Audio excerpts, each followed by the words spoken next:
Hi everyone, it's me again, Kuya Daniel. And ganito, no? May nabasa lang ako ngayon sa Facebook. So, naghanap tayo ng mga issue, no? Hindi, matagal lang issue to. Yung poverty porn. So, banggitin na natin since ano naman siya, artista naman siya.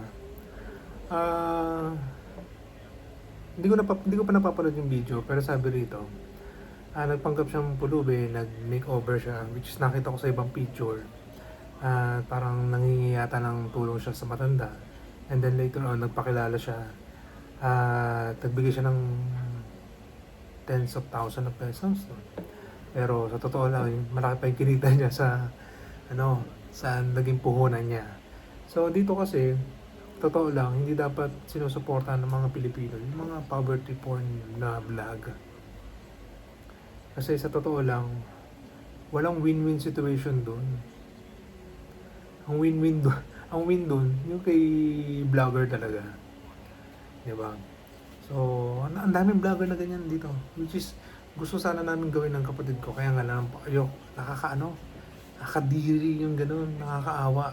Mas nakakaawa yung vlogger kaysa dun sa tinutulungan, sa totoo lang. Kasi kailangan niyang gumawa ng hindi magandang bagay.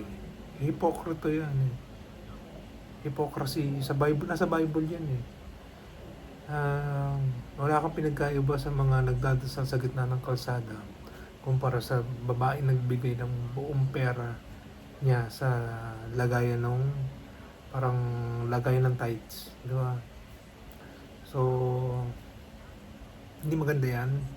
At walang plus points sa langit yan. Okay? Kasi biblical naman yan eh. Huwag kayo magagalit sa akin ha. Pero nandun talaga yun. Okay? Bye. Nakaka lang. Diri. E.